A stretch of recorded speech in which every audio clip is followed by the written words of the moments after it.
Welcome to ടെലാബയസ്. ഞാൻ കോട്ടണിൽ വന്നിട്ടുള്ള ഒരു പാർട്ടി വെയർ സെറ്റാണ് ഇന്ന് ഇൻട്രൊഡ്യൂസ് ചെയ്യാൻ പോകുന്നത്. ഇതാണ് ഫസ്റ്റ് പീസ്. നല്ലൊരു നേവി ബ്ലൂ കളറിലാണ്, കോൺട്രാസ്റ്റ് ആയിട്ടുള്ള കളേഴ്സ് വരുന്നുണ്ട്. നമുക്ക് യോക്ക് പോർഷൻ വരെ നല്ലൊരു ഹാൻഡ് വർക്ക് ഡീറ്റെയിലിംഗ് ആണ് കൊടുത്തിരിക്കുന്നത്. പേൾസ് വെച്ചിട്ടാണ് കൊടുത്തത്. ചെറിയൊരു ടാസൽസും കൊടുത്തിട്ടുണ്ട്. സ്ലീവ് നോർമൽ സ്ലീവ് ആണ് വരുന്നത്. താഴേക്ക് പാനൽ കട്ടാണ് വരുന്നത്. നമ്മളുടെ ബോട്ടം പ്ലെയിൻ ആണ് വരുന്നത്. സ്ട്രെയിറ്റ് പാൻസ് ആണ് വരുന്നത്. നമ്മുടെ ബോട്ടത്തിൻ്റെ താഴെയും ചെറിയൊരു നമ്മുടെ ടോപ്പിൻ്റെ ആ പ്രിൻറ്റ് ഹൈലൈറ്റ് ചെയ്ത് കൊടുത്തിട്ടുണ്ട്. നമ്മുടെ ദുപ്പട്ടയും ഫ്ലോറൽ പ്രിൻറ്റിൽ തന്നെയാണ് വരുന്നത്. താഴേക്ക് ചെറിയൊരു ബോർഡർ വർക്ക് വരുന്നുണ്ട്. നമ്മൾ സെക്കൻഡ് പീസ് ഒരു സ്ട്രെയിറ്റ് പാറ്റേണിലാണ് വരുന്നത്.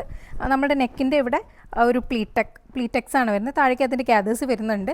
ഒരു റെഡ് കളർ മറൂൺ കളറിലാണ് വന്നിരിക്കുന്നത്. നമ്മൾ നെക്കിൻ്റെ ഇവിടെയൊക്കെ ഹാൻഡ് വർക്ക് ഡീറ്റെയിലിംഗ് കൊടുത്തിട്ടുണ്ട്. സ്ലീവ് നോർമൽ തന്നെയാണ് വരുന്നത്. നമ്മളുടെ ടോപ്പിൻ്റെ താഴേക്ക് വരുന്ന ബോർഡറും സ്ലീവിന് കൊടുത്തിട്ടുണ്ട്. നമ്മളുടെ ബോട്ടവും പ്ലെയിൻ ആയിട്ടാണ്